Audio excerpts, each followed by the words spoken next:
we'll get started. I want to thank the media for coming today. Certainly this is a challenging day for the city of Farmington Hills. My name is Vicki Nguyen. I am the Director of Communications for the city, and I just want to give a rundown of the day's event, of this event for this press conference. We'll be hearing from our Fire Chief, John Unruh, spelling Jonunruh, and we'll be hearing from our Police Chief, John Piggott, JOHN PIGGOTT.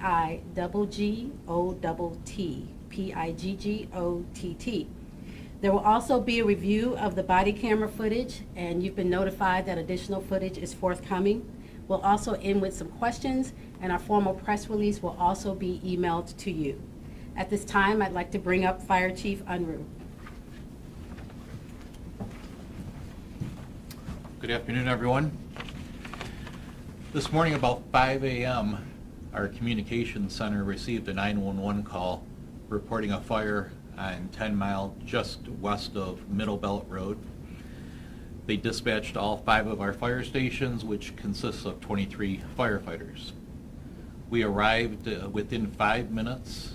On our arrival, our firefighters found a working fire in the front east corner of the home, and we are also encountered 12 patients suffering from smoke inhalation.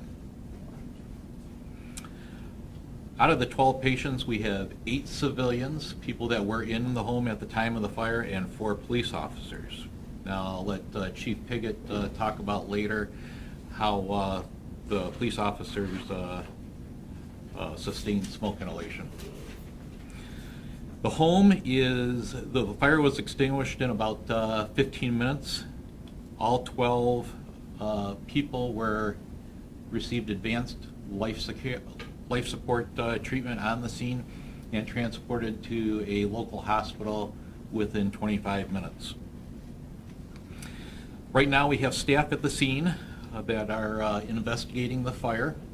The home is owned by the Tawhid Center, a faith-based religious organization that is directly across the street. Due to those circumstances, the ATF is automatically notified of all fires associated with places of worship.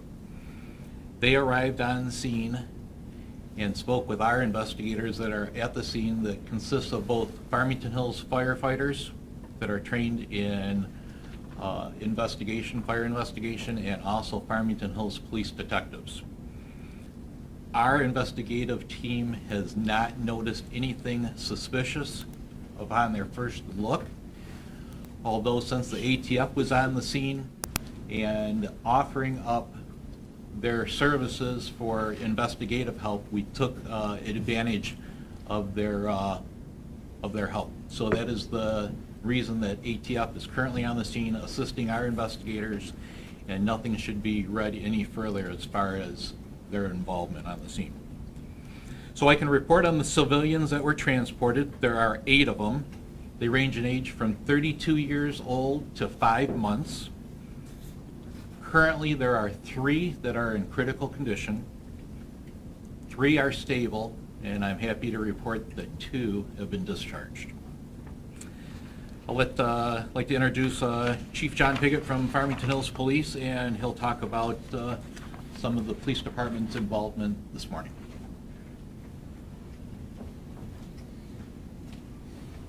Good afternoon. Thank you for coming today. As Chief Unruh stated, just before 5 a.m. this morning, officers responded to the 2900 block of 10 Mile on a reported house fire. All the available officers working had responded to that area. Our officers were on site to render aid within 90 seconds of the dispatch call. I am going to take a moment to talk about the heroism officers that they showed this morning. However, I'm going to start with the video. I think that best kind of shows what everybody was dealing with at that time, and then I'll go into a little bit more detail following that.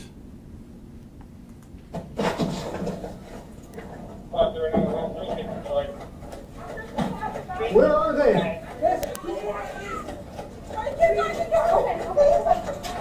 All right, well, since they're saying there's kids inside.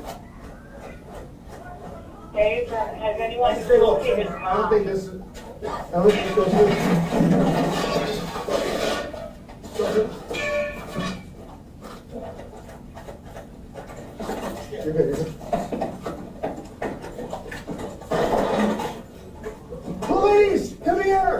Get down on the ground.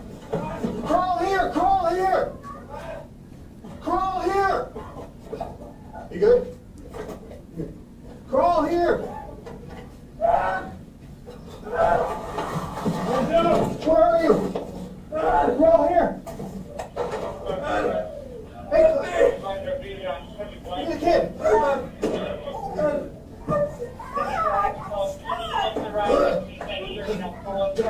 Stay low, honey, stay low. Get around. Derek, come here. Help me lift the guy. Where is he? Right here. You're good if you stay low. There's a girl here. Lift him up. No, lift him up. She's underneath him. Hold on.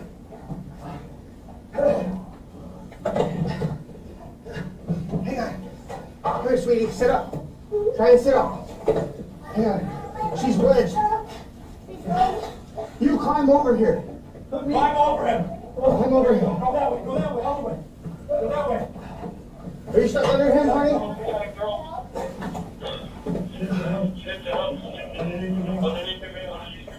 Oh, Todd. Girl down. Go outside. Wait. Over here. There's fire. Get her. Just. Anyone else in here? There's one right here. Get her out, here. Give me her. Get her out. Give me her. Here we go. No, this way. This way. There's that door right here, guys. There's that back door with the open door back here. Can we get him? He's pinned with his foot right there. Man, your leg. Hey, bro, it's falling down. Is he He's stuck.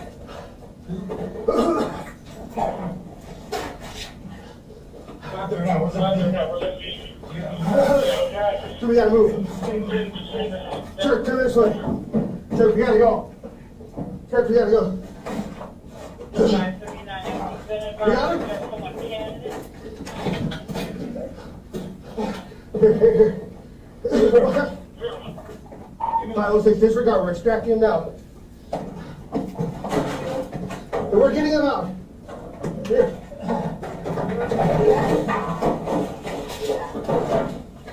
Move. Move. You got him? You got him? Come here, Amir. Come to me. Come with me. No, he's not. He's up. Come on. Crawl. Is that the last man? Small? Where?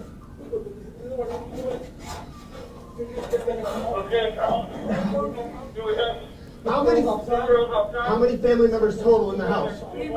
3 men? 2 women? 2 women? 2 guys. 2 children? 506. We have 2 men in the back. There should be 1 man in the front, 2 women, 3 children total. We have 2 men with us. I need to count.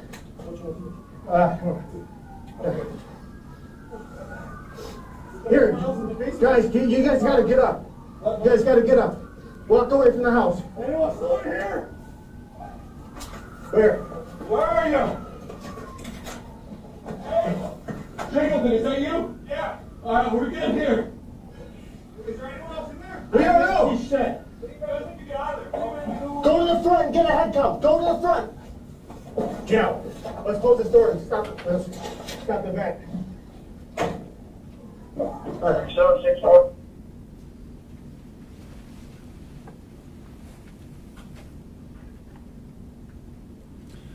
So as you can tell from that video, this is a very intense moment when the officers get there. The house is obviously fully engulfed in flames. Black smoke is pouring out all of the windows. And obviously the first reporting officers that are arriving on scene are being told that there are still people inside of the house. From that video, I think you can see how quickly they reacted. Without any hesitation or care for their own well-being, those officers forced entry into that home and immediately got down on the ground and started crawling into the dark smoke of that house, seeking out the people that were inside. I have no doubt in my mind that if the officers were not actively tugging on them and calling to them and pulling them, they would have had no way to know how to get out of that household.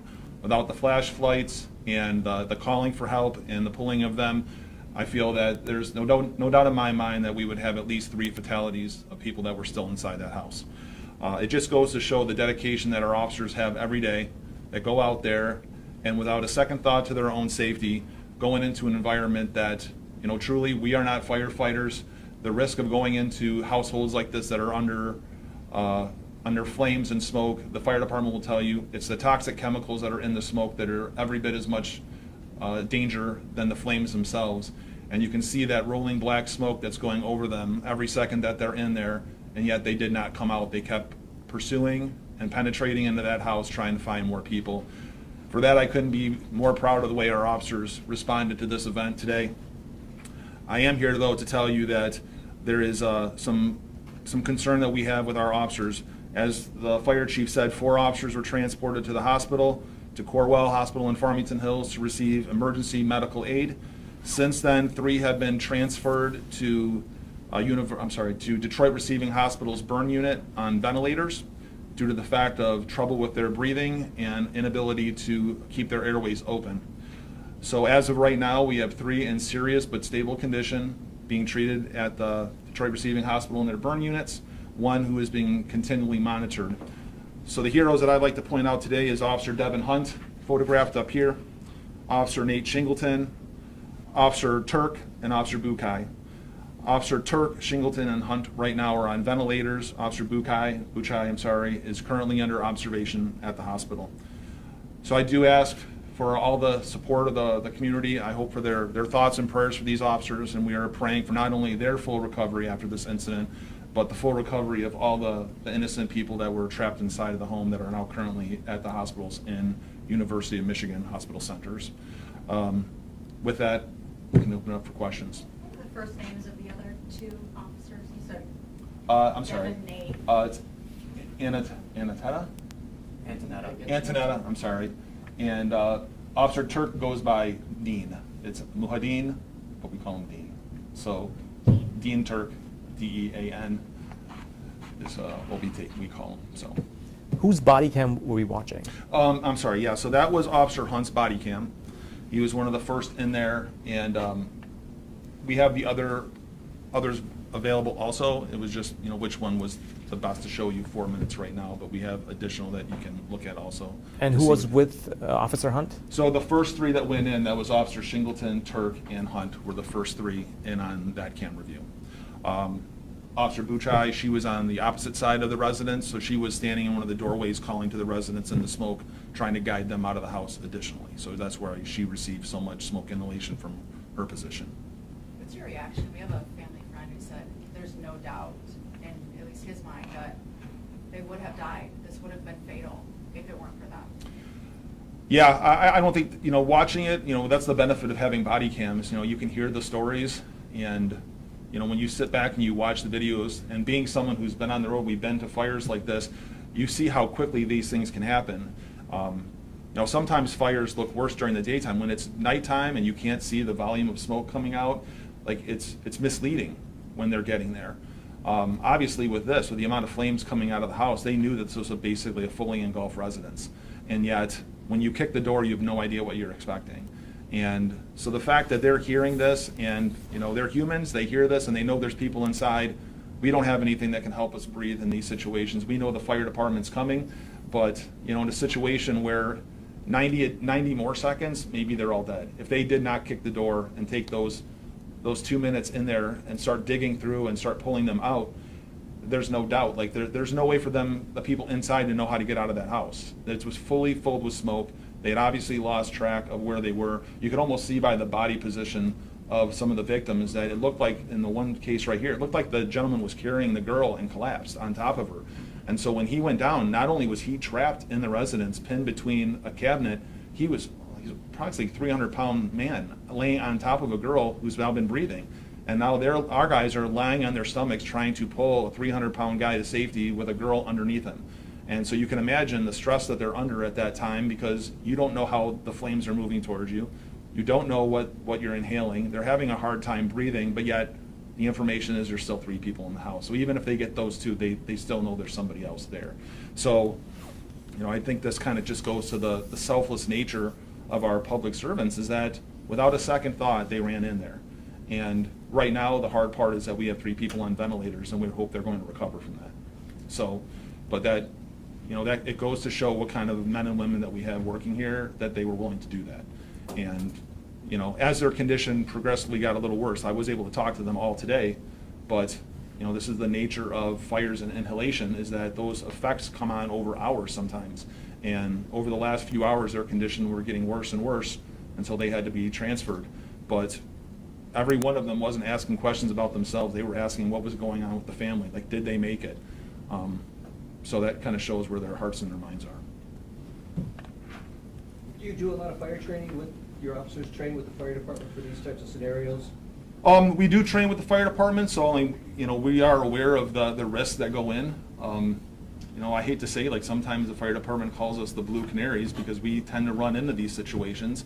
But sometimes these are unavoidable. This isn't something where you can stand on the porch and wait. There's people that are right there, and when the officers make entry, like they know the risk that's going in. We do not have self-contained breathing apparatus to protect us. We don't have fire protection. They know when they make that decision to start crawling in there that there's nothing there to protect them, and they're doing their very best. But these are the seconds that count to saving people's lives. And these seconds were in our favor, and we were able to get people out today. But sometimes that comes at a cost, and we're very hopeful and prayerful that everyone comes out of this okay. What can you tell us about the 3 family members who are in serious condition, you said? Yeah. I don't have any additional on the family. Perhaps the fire department does. We had brief contact with them when they were down there, just with identifying them and letting them know we were investigating. But Chief Unruh might be able to speak to the families. So the 3 that are in critical condition right now, I'm happy to report, are not the children. So that's a very positive message to be able to share with you.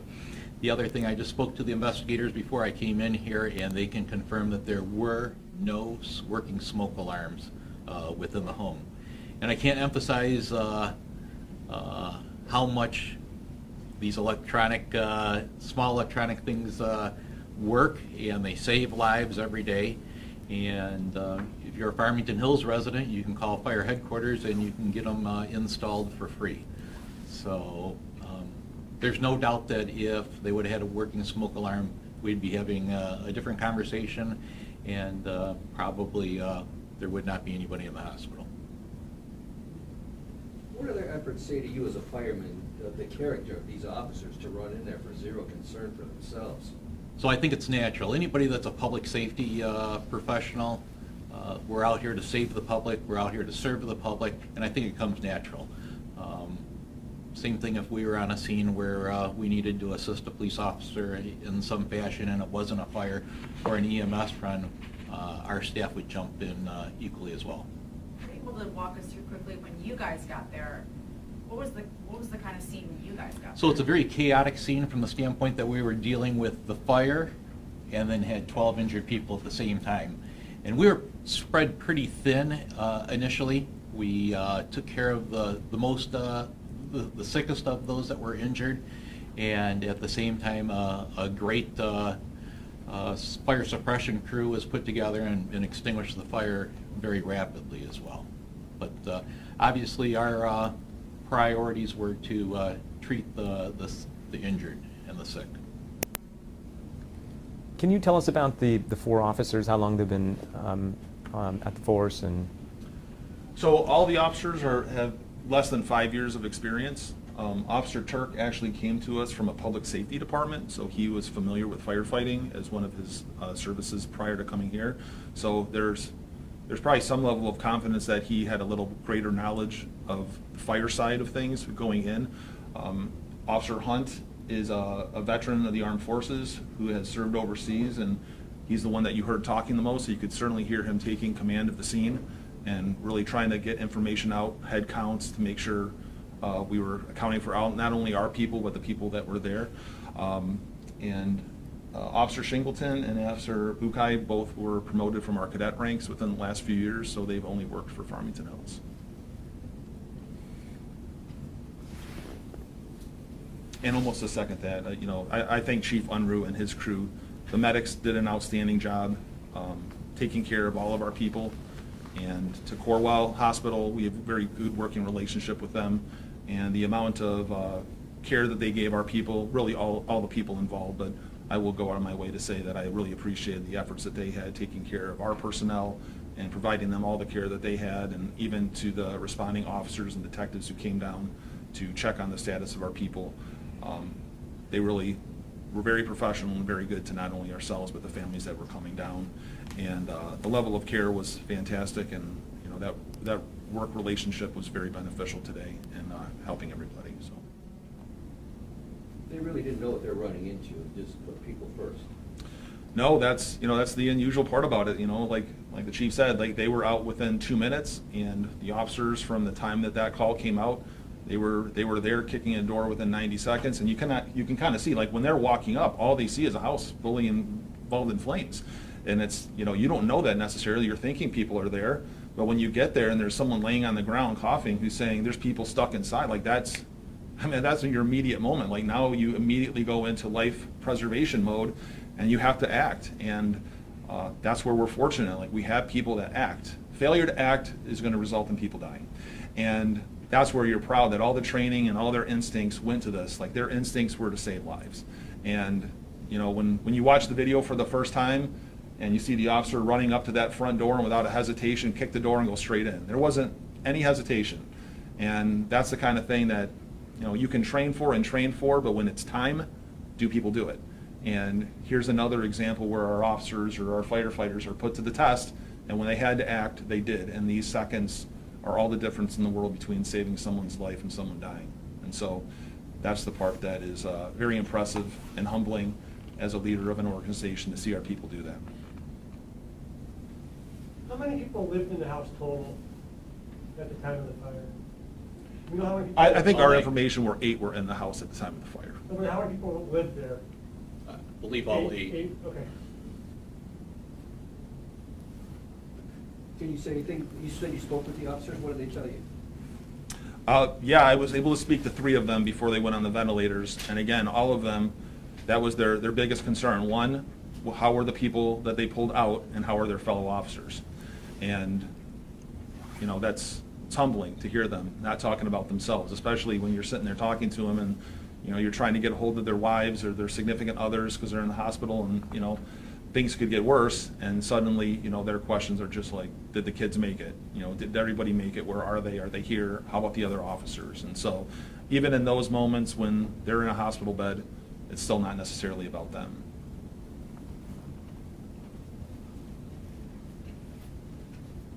Anything else? Okay. All right, Thank you. Thank Thank you. you.